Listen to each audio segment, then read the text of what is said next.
কোরআনটা একটু তেলাওয়াত করি। বিবি আমার হাতের ভিতরে কোরআন শরীফটা দেয়, সুন্দর করে তেলাওয়াত করলাম। তেলাওয়াতের পর আসমানের দিকে কোরআনটা তুলে ধরে ডাক দিয়া বলতেছি, আল্লাহ এই কোরআনটা আমি মাত্রই তেলাওয়াত করলাম মালিক, এই কোরআনটার উসিলায় তোমার কাছে চাইলাম আল্লাহ, এই কোরআনের উসিলায় আমার যত রোগ আছে বালা আছে সব তুমি দূর করে দাও। কারণ আল্লাহ পাক রব্বুল আলামিন বলেন, ওয়ানুনাজ্জিলু মিনাল কুরআনি মা হুয়া শিফাউ ওয়া রাহমাতুল লিল মুমিনিন। সারা দুনিয়ার মানুষের জন্য কোরআনটাকে শিফা আর রহমত হিসেবে নাযিল করলাম। আমি আমার মালিকের কাছে ডাক দিয়া বললাম, আল্লাহ এই কোরআনটা যেহেতু শিফার জন্য তুমি নাযিল করলা, আমাকে এই সমস্ত অসুস্থতা থেকে কোরআনের উসিলায় তুমি আল্লাহ সুস্থতা দান করে দাও। আল্লাহর কসম, আল্লাহর কসম, আমি আল্লাহর কাছে চাইলাম, আসমানের মালিক আর দেরি করে নাই, আল্লাহর কাছে চাইতে দেরি। আমি তাকায় দেখি আমার ঘর শরীরের ভিতরে আগের মতো পূর্ণ সুস্থতা দান করে দিয়েছেন আল্লাহ। কোরআনটাকে আমি উসিলা বানায় দিলাম, মালিক রব্বে কারীম আমাকে সুস্থতা দান করলেন। এরপরে আমি আবার কিছুদিন মসজিদে যাওয়া আসা শুরু করলাম, গুনাহ বাদ দিয়া দিলাম। শয়তান নফসের ভিতরে খোঁচা দিয়া বলে, রে তুই কি শুরু করলি আবার, একটু খাস না, মদের ভিতরে চুপটা লাগাস না, তোর ঘরের সামনেই তো আছে, খাইলে দেখবে এটাকে, গভীর রাতে খাবি কেউ তোরে দেখবে না, মানুষও জানবে না। কিন্তু আমি জানতাম না আসমানের মালিক সর্বক্ষণিক আমাকে দেখে। আল্লাহ পাক এই কারণে বলেন, ওয়া ইন্না আলাইকুম লাহাফিজিন কিরামান কাতিবিন ইয়ালামুনা মা তাফআলুন। সমস্ত কিছু বান্দার দেখে, আল্লাহ দেখে কি দেখে না? হ্যাঁ, এই যে রাত্রেবেলা বসা আছেন দেখে কি দেখে না? এক আল্লাহওয়ালার কাছে, এক বুজুর্গের কাছে এক বান্দা এসে ডাক দিয়া বলে, হুজুর গুনাহ করতে মন চায়, কি করব বলেন? আল্লাহওয়ালা ডাক দিয়া বলে, তিন জায়গায় যায় গুনাহ করবা জায়েজ হয়ে যাবে, তিন জায়গায় যায় গুনাহ করবা জায়েজ হয়ে যাবে। এক জায়গায় এমন জায়গায় যাও যেই জায়গায় গুনাহ করলে সবাই না দেখলেও আল্লাহও কিন্তু দেখবে না, এমন একটা জায়গায় যায় গুনাহ করবা যে আল্লাহ যেখানে তোমার গুনাহ দেখে না। আল্লাহর বান্দা ডাক দিয়া বলে, এমন কোন জায়গা দুনিয়ার জমিনে নাই যেই জায়গায় গুনাহ করব অথচ আমার মাওলা দেখবে না। দুই নম্বর, এমন জায়গায় যায় গুনাহ করো যেখানে ফেরেশতারা তোমার আমলনামা লিখবে না। তিন নম্বর, এমন জায়গায় যায় গুনাহ করো যেই জায়গায় আজরাইল ফেরেশতা তোমার জান কবজ করার জন্য যাবে না। এই বান্দা তিন জায়গা যদি পাও, ওই তিন জায়গায় যায় বান্দা তুমি গুনাহ করো। বান্দা করে ডাক দেয়া বলে, হুজুর এমন তিন জায়গা দুনিয়ার জমিন কেন, আসমানের উপরেও গেলে কোনোদিন পাওয়া যাবে না, কারণ সারা দুনিয়ার সব কিছু আমার মালিকের পর্যবেক্ষণে আছে না নাই? সমস্ত জায়গায় যেখানেই যাবেন মালিক দেখে। এই জন্য আল্লাহ পাক রব্বুল আলামিন বলেন, লা তাখুযুহু সিনাতুন ওয়ালা নাওম। এমন একটা দিন নাই যেদিন আল্লাহ পাক ঘুমায়। এ মুসলমান, আপনি ঘুমান, আমি ঘুমাই, সবাই ঘুমাইলে দুনিয়া চলে, কিন্তু আসমানের মালিক আল্লাহ ঘুমাইলে দুনিয়া চলতে পারে না। এই কারণে ভাইরা আমার, দুনিয়ার জমিনে বুঝবেন খুব, বান্দা মনে করে আমি গুনাহ করতেছি, দরজা তো লাগানো, জানালা তো লাগানো, সিসি ক্যামেরা যদি থাকে কোনো বান্দা চিন্তা করবে না গুনাহ করার। কিন্তু আল্লাহ পাক রব্বুল আলামিন সিসি ক্যামেরা লাগায় রাখছেন। দুনিয়ার মানুষের কাছে গুনাহের ভিডিও যদি থাকে আমরা পাগল হয়ে যাই, কিন্তু মালিকের কাছেও তো আপনার আমার গুনাহের ভিডিও আছে না নাই? যদি আল্লাহ পাক ধরে, বান্দা আল্লাহর হাত থেকে বাঁচার মতো কোনো উপায় নাই। এই জন্য ভাইরা আমার, বান্দা এখন ডাক দিয়া বলতেছে, মনসুর আমি যে একবার অসুস্থ হইলাম, তারপরে দ্বিতীয়বার এমন গুনাহ করতে করতে হঠাৎ করে আরেকদিন সেই রোগ আমাকে দেখা দিয়ে দিল। আমি যখন দ্বিতীয়বার এই রোগে আক্রান্ত হওয়ার পর আমি যখন গুনাহ করলাম, আবার অসুস্থ হয়ে গেলাম। অসুস্থ হওয়ার পর আবার ওষুধ খাওয়া শুরু করলাম, মাগার আমার রোগ যায় না। একদিন দুই দিন আবার মনের ভিতরে আসলো, গতবার আল্লাহর কোরআনের উসিলা দিয়েছে, তারপরে আমি সুস্থ হইলাম। আজকেও মালিকের কাছে কোরআনের উসিলা চাইবো, দেখি আমার মালিক সুস্থ করে কিনা। আবার বিবিকে ডাক দেয়া বলে, বিবি কোরআনটা হাতে দাও। কোরআনটা হাতের ভিতরে নিয়ে তেলাওয়াত করে আসমানের দিকে দিয়া ধরে বলে, আল্লাহ এই কোরআনটার উসিলায় মালিক তুমি ক্ষমা করে দাও। আল্লাহ পাক রব্বুল আলামিন দ্বিতীয়বার দ্বিতীয়বারের মতো ক্ষমা করলেন। হে মুসলমান, আবারও বান্দা সুস্থ হয়ে গেল। তৃতীয়বার এমন কিছুদিন যায়, আবারও আমি আমার শয়তানের ওয়াসওয়াসায় পড়ে গুনাহের পথে হাঁটি। আমার দিলের ভিতরে একটা বিশ্বাস শয়তান ঢুকায় দিয়েছে, কি বলে, গুনাহ করলে সমস্যা নাই, কোরআনটা হাতের ভিতরে নিয়ে মাফ চাবি, মালিক তোরে ক্ষমা করে দিবে, সুস্থতা দান করবে। মনে রাখবেন, অনেকে মনে করে এখন গুনাহ করব, আবার আগামীকাল তওবা করব, এখন গুনাহ করব, তওবা করব।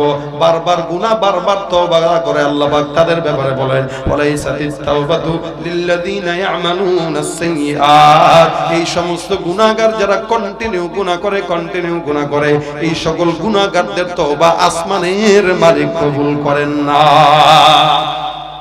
এই জন্য অনেক বান্দা মনে রাখবেন, গুনাহ করার পর তওবা যদি কেউ করে, নিয়ত থাকবে আর জিন্দেগিতে কোনোদিন তওবা গুনাহ করব না। এই বান্দাটার শয়তান ওয়াসওয়াসা দিয়া বলে, টেনশনের কোনো কারণ নাই, মালিক তো একজন আছে, মাফ করার জন্য আসমানে আছে। আল্লাহ কয়, না না, তো ঠেকা পড়ে নাই, তোর মতো কুলাঙ্গার না ডাকলেও আরো হাজারো বান্দা আছে না নাই, জোরে গণ। বান্দা এখন সুন্দর করে আবারও গুনাহ করা শুরু করলো, অন্যায় করা শুরু করলো, আবার তৃতীয়বারের মতো আসমানের মালিক তার অসুস্থ বানায় দিলেন। বান্দা মনে করছে দূরে এটা সহজিত, কারণ অন্যায় যখন একবার করে, দুইবার করে, তখন সহজ হয়ে যায়। এই অন্যায়টা সহজ হয়ে গেছে।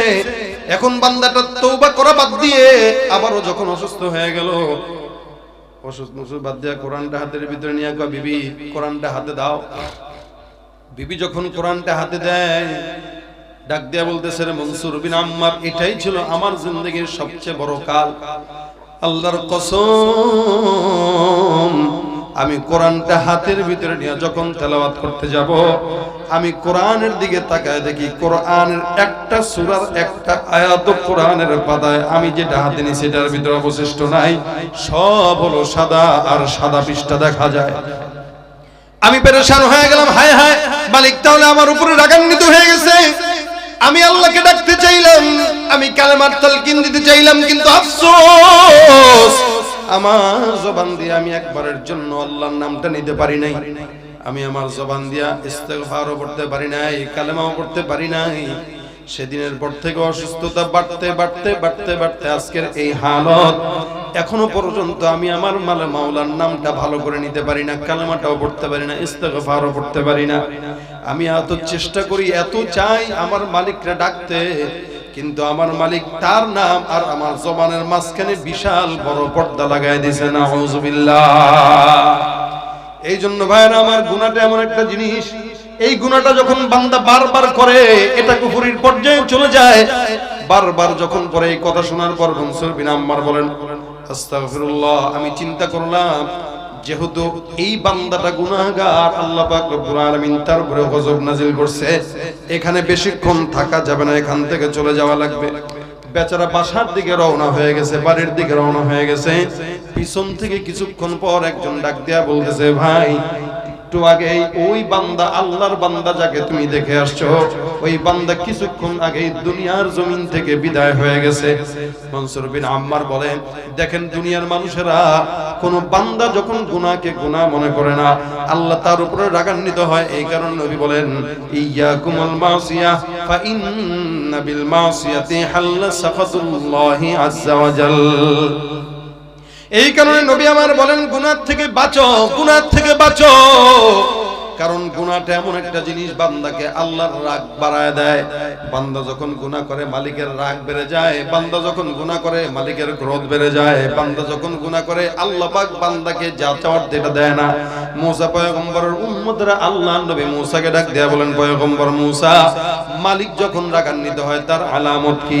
আল্লাহর নবী মুসা বলেন, এক নম্বর আলামত, আল্লাহ যখন রাগান্বিত হয় তখন বান্দার যেটা দেওয়া দরকার বান্দারে সেটা দেয় না। দুই নম্বর আলামত, যেটা দেওয়া দরকার না সেটা বান্দার গায়ের উপরে চাপায়া দেয়। বর্তমান সময়ে আপনাদের আমাদের বাংলাদেশে গুনাহ থেকে হায়াত, গুনাহ থেকে বাঁচো। নবী বলেন, ছোট গুনাহ হোক, একজন ইমানদার গুনাহকে কত বড় মনে করবে? একটা বিশাল বড় পাহাড় যদি ধসে যাওয়ার সম্ভাবনা থাকে, ওই পাহাড়ের নিচে কোনোদিন কোনো বান্দা কোনোদিন বসতে চায় না। কেন? পাহাড়ের নিচে বসলে এই মুহূর্তে মরণ ছাড়া কোনো উপায় নাই। আল্লাহর নবী বলেন একজন ইমানদার বান্দা গুনাহটাকে পাহাড়ের চাইতেও বড় খারাপ মনে করবে, বড় বোঝা মনে করবে। আর যখন কোন গুনাহগার বান্দা গুনাহকে কত হালকা মনে করে, নবী আমার ডাক দেয়া বলেন একটা মানুষের নাকের উপরে যেমন মাছি বসে, মশা বসে, এই বান্দাটার মাছি যতটা হালকা বান্দা মাছিকে মনে করে, এরকম হাত দিয়া উড়ায় দেয়, ফু দিয়া উড়ায় দেয় একজন গুনাহগার বান্দা ওই নাকের আগায় মাছির মতো গুনাহটাকে তেমনই হালকা মনে করে। যার কারণে খুন, দর্শন, দুর্নীতি, হাজারি, চাঁদাবাজি, জিনা, ব্যভিচার এই সব কিছুকে বান্দার কাছে কোনো গুনাহই মনে হয় না। বর্তমান সময়ে এই সমস্ত গুনাহগার বান্দারা বেশি না কম? দর্শক বেশি, জিনাকারী বেশি, দুর্নীতিবাজ বেশি, হায়াওয়ান বেশি হয়ে গেছে। যদিও মানুষের মতো দেখা যায় কিন্তু চেহারায় মানুষ এলে মানুষ বলা যায় না, কারণ এমন এমন কাজ করে যে এই কাজ গরু ছাগলও করে না। ওই কাজ মানুষ করার কারণে আল্লাহ বলেন বালহুম আদল, ওরা তো কুকুর, হায়াওয়ান, ওগুলার চাইতেও বড় নিকৃষ্ট, ঠিক কিনা? এই কারণে নবী আমার বলেন বান্দারা মনে রাখবেন খুব, তাহাজ্জুদ, বান্দা ওলি হওয়ার জন্য তাহাজ্জুদ জরুরি না। বান্দা বুজুর্গ হওয়ার জন্য বেশি বেশি কোরআন তেলাওয়াত জরুরি না। বান্দা বুজুর্গ হওয়ার জন্য জিকির বেশি জরুরি না। বুজুর্গ হওয়ার জন্য সবচেয়ে বড় জরুরতের বিষয় হলো গুনাহ থেকে বেঁচে থাকা। কি থেকে বেঁচে থাকা বলেন? গুনাহ থেকে বেঁচে থাকা। যে গুনাহ থেকে বেঁচে থাকলো সে সবচেয়ে বড় বুজুর্গ। আর যে নামাজ পড়লো কিন্তু গুনাহ করলো, নামাজই যদি খালি বুজুর্গের আলামত হইতো, আমাদের দেশে অসংখ্য নামাজি আছে যারা ভোটের জন্য নামাজ আদায় করে, আছে না? অসংখ্য হাজি আছে যারা হাজি সাহেব ডাক শোনার জন্য হজ করে। অসংখ্য মানুষ আছে যারা ইবাদত করে বান্দাকে দেখানোর জন্য, আল্লাহর উদ্দেশ্য না। এই কারণে ইবাদত বড় বিষয় না, বড় বিষয় গুনাহ থেকে বেঁচে থাকা। যে গুনাহ থেকে বাঁচলো সে বড় বুজুর্গ। ছাত্র ভাইরা আছেন, আমিও আছি, আপনারা আছেন। গুনাহগার আমরা সবাই গুনাহ করি। নফস আমাদেরকে গুনাহ করতে মন চাওয়ায় দেয়, গুনাহ করতে উদ্বুদ্ধ করে। এই জন্য নবী আমার বলেন আল মুজাহিদু মান জাহাদা লিনাফসি, সবচেয়ে বড় মুজাহিদ সেই যে নিজের নফসের সঙ্গে জিহাদ করে। সুবহানাল্লাহ। নফসের সঙ্গে জিহাদকে রাসূল মুজাহিদ বলেছেন। তরবারি নিয়ে জিহাদ করার নাম মুজাহিদ। শুধু তাই নয়, বরং নফসের সঙ্গে যে জিহাদ করলো সেও অন্যতম মুজাহিদ। এজন্য নফস যদি বলে বাজারে যা, আমি বলবো তুই মসজিদে ঢোক। নফস যদি বলে মেলায় যা, আমি বলবো মাহফিলে ঢোক। নফস যদি বলে গান শোন, আমি বলবো আল্লাহর কোরআনের তেলাওয়াত শোন। ঠিক কিনা জোরে বল? এটা হবে ইমানদারের কাজ। কারণ বিশেষ করে যুবকেরা গুনাহের ভিতরে জর্জরিত থাকে বেশি। যুবকদের গুনাহ করার চাহিদা বেশি হয়, মুরব্বীদেরও হয়। যুবকরা করতে পারে সরাসরি, মুরব্বীরা পারে না, কারণ বয়স হয়ে গেছে, তার পিছনে দৌড়াইবো কেডা। এই জন্য বরের ভিতরে বসে বসে, বারান্দায় বসে বসে, ঠ্যাঙের উপরে ঠ্যাং দিয়া রাস্তায় কোনো মেয়ে গেলে তাকায়। মুরব্বীদের গুনাহ হলে অন্তরে অন্তরে গুনাহ, আর যুবকরা গুনাহ করে অঙ্গে অঙ্গে। এই কারণে যুবকদের ব্যাপারে নবী বলেন, রাসূল সাল্লাল্লাহু আলাইহি ওয়াসাল্লাম বলেন ওয়াশাবুন নাশা ফি ইবাদাতিল্লাহি তাআলা, যেদিন কিয়ামতের ময়দানে সূর্য মাথার উপরে থাকবে, ওই দিন আল্লাহ পাক রব্বুল আলামিন আরশের ছায়ায় একজন ঈমানদারকে জায়গা দান করে দিবেন। আল্লাহ পাক দান করবেন। এটা যুবকদের জন্য বলেছেন। যুবক ঠিক তো সারা দুনিয়া ঠিক, যুবক নষ্ট তো দুনিয়া নষ্ট। যার কারণে যুবকরাই যত আকাম কোকাম আছে সব করে। এজন্য এলাকার যদি 100টা যুবক, 10টা 20টা যুবক যদি মাথায় পাগড়ি একটা বাইদা তাবলীগের মেহনতের সময় লাগে, আল্লাহ ওয়ালাদের মজলিসে থাইকা যদি এলাকায় এই নিয়ত করে কোনো চাঁদাবাজি চলবে না, ইনশাআল্লাহ এলাকা পরিবর্তন হতে 1 মাসের ব্যবধান, বেশি দরকার নাই। ছাত্র তুমি দেশের সম্পদ, জাতির ভবিষ্যৎ, দুশ্মনেরা বানাইতে চায় তোমারে অসৎ। মানুষ গড়ার আঙ্গিনাতে দেয় না তোমায় মানুষ হতে, শিক্ষাঙ্গন রাখে রণক্ষেত্র বানাইয়া, বছরের পর বছর থাকে সে ঝঞ্ঝাট লাগাইয়া। জীবনের শ্রেষ্ঠ সময় বন্ধু আর মিলবে না, এই সুযোগ হারায় না, এই সুযোগ আর পাবে না, এই সুযোগ হারায় না কারো ফান্দে পড়িয়া। সারাটা জীবন যাইব কান্দিয়া কান্দিয়া, সারাটা জীবন যাইব কান্দিয়া কান্দিয়া। ঠিক না? জমি জামা ভিটে মাটি পেচিয়া বাবায়, মাসে মাসে পড়ালেখার খরচা দি পাঠায়, বিএ এমএ পাশ করিয়া আইব বাছা ধন, দূর হইব দুঃখ জ্বালা সকল অনটন। এত আশায় বুক বাঁধিয়া থাকে যে বাপ মায়, সেই না আশার বাসায় রে পুইরা করে ছাই। এত আশায় বুক বাঁধিয়া থাকে যে বাপ মায়, সেই না আশার বাসায় রে পুইরা করে ছাই। বই কাড়িয়া অস্ত্র দিয়া সন্ত্রাসী মাস্তান বানাইয়া, বই কাড়িয়া অস্ত্র দিয়া সন্ত্রাসী মাস্তান বানাইয়া, সুন্দর জীবন তোমার দেয় যে ধ্বংস করিয়া, অবশেষে মায়ের কাছেও লাশখানা দেয় পাঠাইয়া। জীবনের শ্রেষ্ঠ সময় বন্ধু আর মিলবে না, এই সুযোগ হারায়ও না, এই সুযোগ আর পাবে না, এই সুযোগ হারায়ও না কারো ফান্দে পড়িয়া। সারাটা জীবন যাইব কান্দিয়া কান্দিয়া, সারাটা জীবন যাইব কান্দিয়া কান্দিয়া। ঠিক না? এই জন্য যুবক ঠিক তো সব ঠিক। এখানে অধিকাংশই যুবক, অধিকাংশই মাদ্রাসার ছাত্ররা, স্কুলের ছাত্ররা, চাকরি করে এরকম যুবকেরা।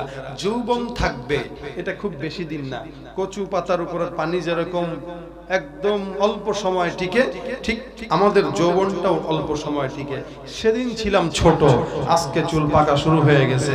তার মানে চুল পাকা মানে আমাদের মাদ্রাসাগুলোতে একটা কিতাব আছে মাকামাতে কে, এখানে একটা লাইন আছে, কারো মনে আছে কিনা?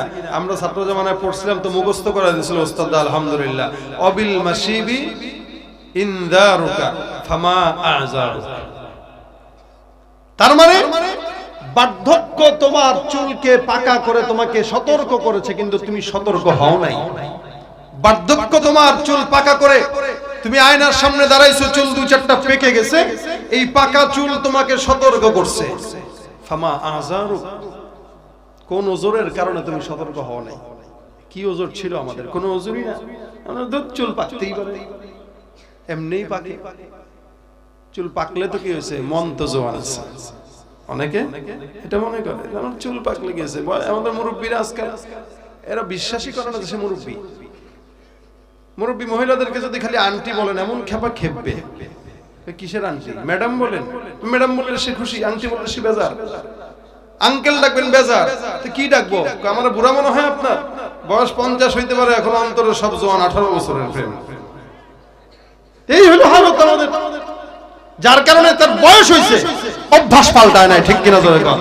বয়সটা বদলেছে তবু অভ্যাস বদলেনি, চুলের রংটা বদলেছে তবু অভ্যাস বদলেনি, চুলের রংটা বদলেছে তবু চরিত্র বদলেনি, কণ্ঠের সুর বদলেছে তবু আমলটা বদলেনি। বন্ধু বলো দিন বদলের দিন কি বন্ধু এখনো আসেনি? দিন বদলের দিন কি বন্ধু এখনো আসেনি? জামানা অনেক বদলেছে তবু দিন কেন বদলেনি? সীমানা অনেক বদলেছে তবু দেশ কেন বদলেনি? পতাকার রং বদলেছে তবু নীতি কেন বদলেনি? ক্ষমতার হাত বদলেছে তবু ভাগ্য যে বদলেনি। বন্ধু বলো দিন বদলের দিন কি বন্ধু এখনো আসেনি? ঠিক না? আর কবে বদলাবো বলেন? সব বদলাইছে, আমরাই কেবল বদলাইনি। আমাদের বদলানিটা এখন গুনাহে বদলাইছে, আমলে বদলায় নাই। আমলে যদি কেউ বদল হতে পারে, আল্লাহ পাক আমাকে তৌফিক দান করুক, আপনাদেরকেও দান করুক, বলেন আমিন। এই জন্য গুনাহ আমাদের হবে, এটা পেরেশানির বিষয় না, কিন্তু গুনাহের উপর অটল থাকাটা হলো পেরেশানির বিষয়। গুনাহ বান্দা করবে, কিন্তু আল্লাহর কাছে মাফ চেয়ে নিবে, বাস শেষ। আর যেন গুনাহ না হয়। কিন্তু গুনাহ করতেই থাকলেন নফস মরে যায়, দিল মরে যায়। লাগাতার গুনাহ বান্দার হালাওয়াতি ঈমানকে নষ্ট করে দেয়। যার কারণে গুনাহ করবেন একদিকে, নামাজ পড়বেন দেখবেন নামাজেও মজা লাগবে না, কোরআন তেলাওয়াতেও মজা লাগবে না। এই জন্য গুনাহটা মানুষের ইবাদত, ইবাদতের স্বাদ সবকিছু খারাপ নষ্ট করে দেয়। আমরা গুনাহ মুক্ত জিন্দেগি যেন অর্জন করতে পারি, বলেন আমিন। সবাই পারবো তো ইনশাআল্লাহ? আমি সহ, আপনারা সহ গুনাহ মুক্ত জিন্দেগি অর্জন করব। যখন একটু সময় পাবো, হাতের কাজ পায়ের কাজ সব কাজ থাকার পরও জবান দিয়ে ছোট্ট একটা কাজ করব, আস্তাগফিরুল্লাহ আস্তাগফিরুল্লাহ আস্তাগফিরুল্লাহ। যখন সময় পাবো পড়ব। রাজি আছি ইনশাআল্লাহ?